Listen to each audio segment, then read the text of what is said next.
Read along with Leah Gazan, our fight to uphold the human right to clean water for First Nations.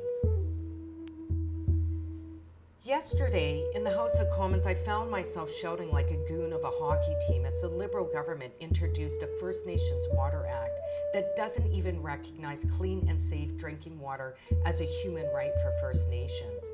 It also limits our ability to protect clean drinking water within reserve boundaries and does not extend to traditional territories. After sitting 7 years as a federal MP, I can tell you the deep anger and grief I have felt watching the Carney government water down environmental protections and human rights to pave a clear path for its corporate buddies. When we talk about respectability politics, I have to ask, is it respectful to demonstrate complacency when communities have been under boil water advisories for decades?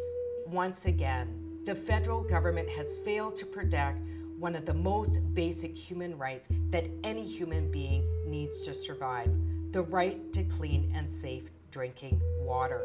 That is not respectful. And yes, I had a stare down in the House of Commons yesterday with the Natural Resources Minister, the former CEO of Goldman Sachs, because that's how the corporate elite has always done it. They'd like to think that they have the money and the power, but the fact is that they do not. First Nations do, because we have the land, territories, and resources. In fact, we hold the key to Canada's whole economy, especially with the Liberal government's focus on projects of national interest. That's why they so arrogantly try and bully First Nations people into subordination. They believe in their own imagined and false power that doesn't even hold merit within the Constitution. First Nations have constitutional rights. Corporations do not. They can attempt to water down our rights under legislation, but Liberal government nor any other government gets a free pass on not upholding the Constitution. I won the stare down contest with the Minister of Natural Resources, as this is not the first time I've had to stand up to members of the corporate elite who have smashed down and trampled on the human rights of people that threaten their privilege.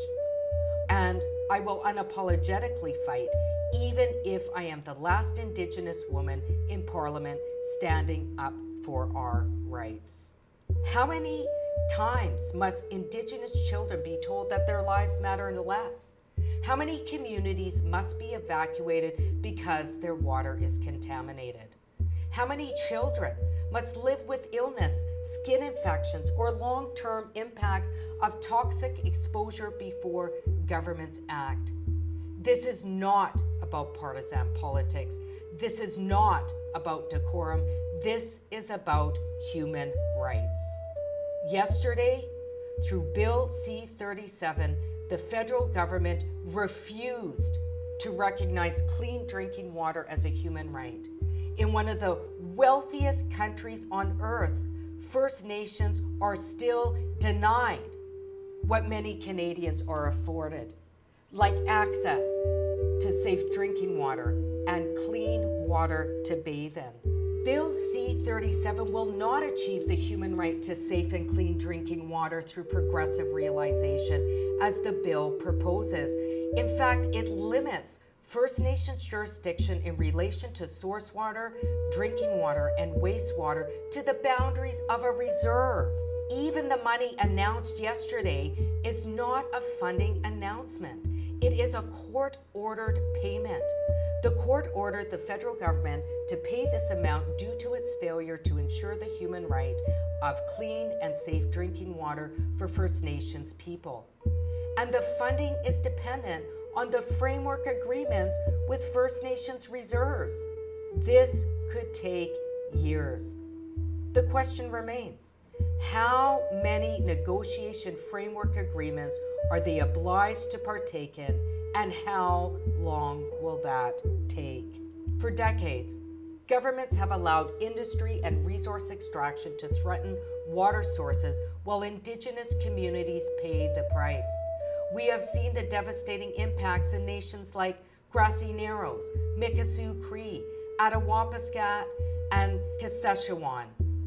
We continue to see communities forced from their homes because governments have failed to protect the water that sustains life itself. Water is life. And yes, water has become the most valuable resource globally as places like California face constant water shortages because of the climate emergency. Unfortunately, when water is threatened, it is threatened by the willful denial of human rights. It is the ongoing violence of colonialism. When governments fail to protect the basic conditions necessary for life, while knowing the consequences, they become complacent in preventable suffering. So I will not apologize for my anger yesterday or the tears that I've shed after question period.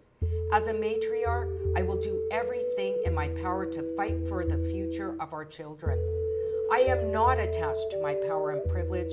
I am attached to creating a better world for all people, including First Nations people who are denied their most basic human rights in this country. I refuse to stay silent while children are exposed to contaminated water and communities are forced to live in conditions that no one else in Canada would find acceptable. The Liberals promised to end water boil advisories in 2015. It is now 2026. Not only have they failed to keep that promise, but they are now backtracking on the very principle that clean and safe water is a fundamental human right. That is unconscionable. Our children deserve better. Our communities deserve better. Indigenous peoples deserve better. I will continue to fight alongside my NDP colleagues and all those showing moral courage at this time when courage is desperately needed. Because water is life, and life is not negotiable.